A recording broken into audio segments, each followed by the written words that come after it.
টুবান তো একই রেগে আছে বন্যার উপর। তার মধ্যে যদি জানতে পারে টিপুর বিয়ের পাঞ্জাবির এই অবস্থা হয়েছে, তাহলে একটা দুঃখ চক্ষু বেঁধে যাবে। কি করি আমি এখন? ভগবান, কি করা উচিত? মানে এখন যে একটা পাঞ্জাবি কিনতে যাব তার সময়ও তো নেই, আর কি বলেই বা কিনতে বেরোবো?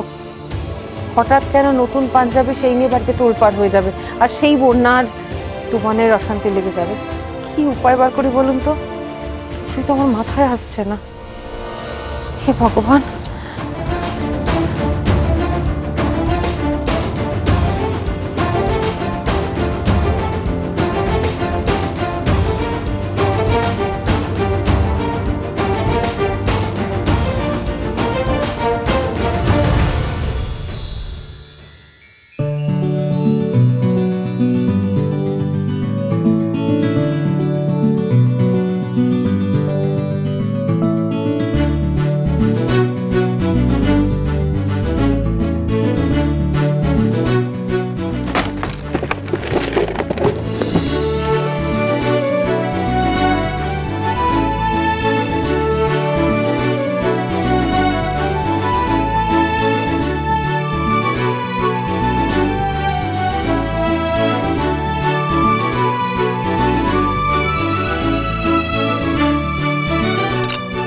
সারাক্ষণ তো সামাল দেওয়ার চেষ্টা করে যাচ্ছি আমি, তো এত কেন বাধা পড়ছে বলুন তো?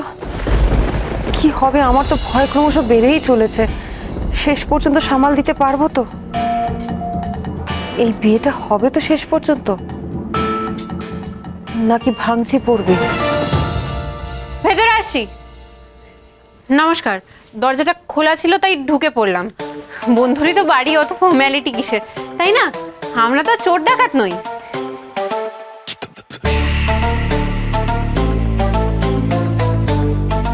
আপনি এভাবে তাকিয়ে আছেন কেন? দেখুন, এখন যদি আপনি বলেন যে এই বাড়িতে সই নামে কেউ থাকে না, তাহলে কিন্তু আমি মানবো না। রীতিমতো আমি নিজে ওর সার্টিফিকেট দেখে চেক করে এই বাড়ির ঠিকানা নিয়ে এইখানে এসেছি। আর আমি না খুব ভালোভাবে জানি ও শ্বশুর বাড়িতে প্রচন্ড চাপ, তাই ওকে অনেক ঢেকে চেপে লেখাপড়া করতে হয়। আপনাকে খুব ভালোভাবে এটাও বলে দিচ্ছি, আপনারা মানে সইয়ের শ্বশুর বাড়ির লোকেরা ওকে চাপ দিয়ে রাখতে পারবেন না। ওকে যতই দমিয়ে রাখার চেষ্টা করুন, ও আমার সাথেই এই কলেজে বাংলা অনার্স নিয়ে পড়বে। এই কলেজে বাংলা অনার্স নিয়ে পড়বে। আপনারা যদি ওকে পড়তে না দেন, আমি ওকে পড়াবো। আমি ওর পাশে যদি কেউ না থাকে, আমি থাকবো। আমি ধিঙ্গি, আমি থাকবো।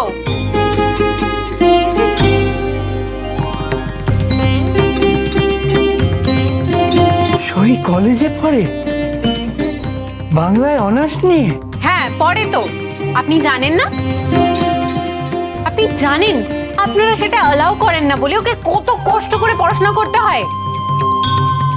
পুজো দিতে যাচ্ছে বলে উপোস করে বাড়ি থেকে বেরোতে হয়। না খেয়ে খেয়ে শরীরটাকে কি বানিয়েছে আপনার বৌমা, আপনি একবার দেখেছেন লক্ষ্য করে কোনোদিন? আমি কোনো মতে আমার মামিকে বুঝিয়ে সুঝিয়ে দুটো রুটি এক্সট্রা নিয়ে যাই টিফিনে, সেই জন্য ওর খাওয়াটা হয় অ্যাটলিস্ট। আমরা ভাগ করে টিফিন খাই। কি হলোটা কি? আমি এতগুলো কথা বলে গেলাম আপনাকে, আপনি ঝগড়া করছেন না কেন? চুপ করে আছেন কেন? হাঁ করে তাকিয়ে আছেন কেন আপনি? আপনি ওর শ্বশুর তো। বাবা,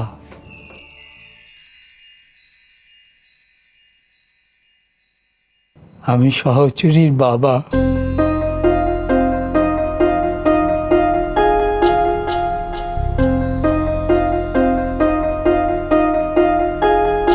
কি? বাবা, এটা ওর শ্বশুর বাড়ি না? না মা, এটা ওর বাপের বাড়ি। কিন্তু তুমি কে মা? যে সই কেন কলেজে যাচ্ছে না তাই জানার জন্যে ঠিকানা খুঁজে খুঁজে তুমি এসেছো এখানে? এ বাবা, আপনাকে কথাগুলো বলে ফেললাম। সই আপনাকে কিছু বলেনি যে ও কলেজে পড়ে? না, তা বলেনি, কিন্তু আমি এখন কোথাও যেতে পারবো না বাবা। আমাকে রোজ বেরোতে হয়। বেশ, বেড়াতে যেতে হবে না। আর তুই কোথায় যাবি সেটাও জানতে চাইবো না। তুই শান্তি পেলেই হলো। মিথ্যা তো বলতে পারবো না বাবা, সত্যি কথাই বলবো। 3 বছর বাদে বলবো, বলে তোমায় চমকে দেবো আমি। তোমার বন্ধু আমার সারপ্রাইজ দেবে ভেবেছিল মা, তাই বলেনি। আমিও তো সইকে সারপ্রাইজ দেবো বলেই খুঁজছি। ও যে ক্লাসের পরীক্ষায় ফার্স্ট হয়েছে সেটা ওকে জানাতে হবে না? কি বললি তুমি? সই ফার্স্ট হয়েছে? আমার সই ক্লাসের পরীক্ষায় ফার্স্ট হয়েছে? ভাগ্যিস তুমি এলে মা, না হলে এত বড় আনন্দের খবরটা তো পেতামই না। 3 বছর অপেক্ষা করিয়ে রাখতো তোমার বন্ধু।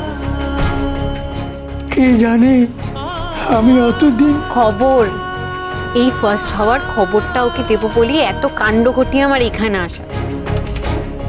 আচ্ছা, আপনি জানেন সই কেন কলেজে আসছে না?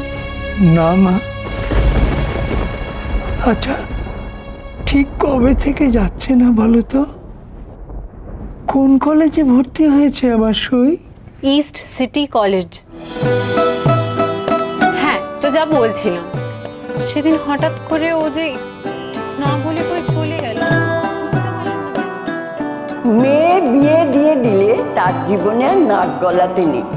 আমারও তো মেয়ে আছে, আমি কি তাদের শ্বশুর বাড়িতে গিয়ে এটা ওটা বলি? তারা যেমন রাখবে আমার মেয়েও সেই রকম থাকবে। এটাই হয়ে এসেছে আর এটাই হবে। ঠাকুরের কৃপায় আমাদের তো কোনো কিছুর অভাব নেই, বরং একটু বেশি আছে। আপনার মেয়ে এই ভরা সংসারের লক্ষ্মী হয়ে থাকবে। বলি ওসব কলেজে পড়ে টড়ে কি হবে?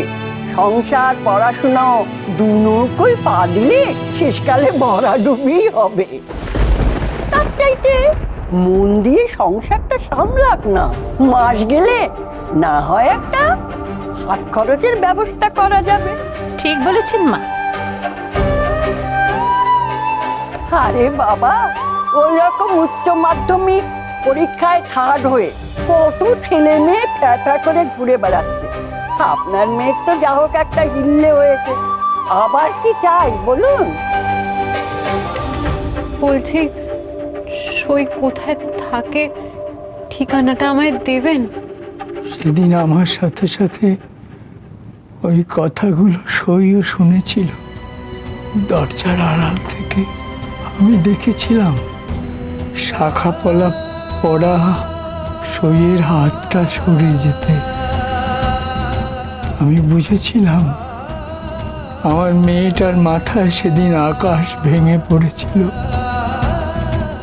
ওর সব স্বপ্ন শেষ হয়ে গিয়েছিল, কিন্তু কিন্তু আমার ক্ষমতা হয়নি মেয়েটার পাশে গিয়ে দাঁড়ানো।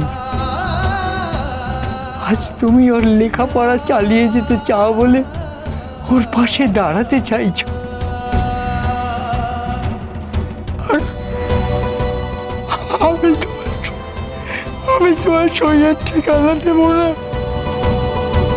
আপনি কাঁদবেন না, আমি তো আছি সইয়ের পাশে।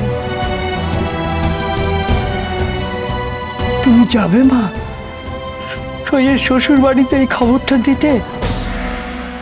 তুমি গিয়ে বলবে তো সেখানে যে আমার মেয়ে পেরেছে, ক্লাসের পরীক্ষায় প্রথম হয়েছে, সে দেখিয়ে দিয়েছে। যাব, আমরা সবাই যাব। একটা একটু কাগজ আর একটা কলম দেবে?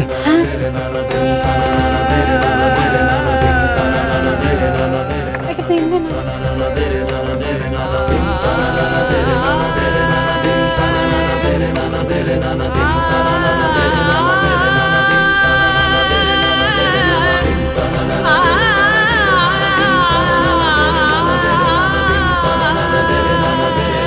Thank you.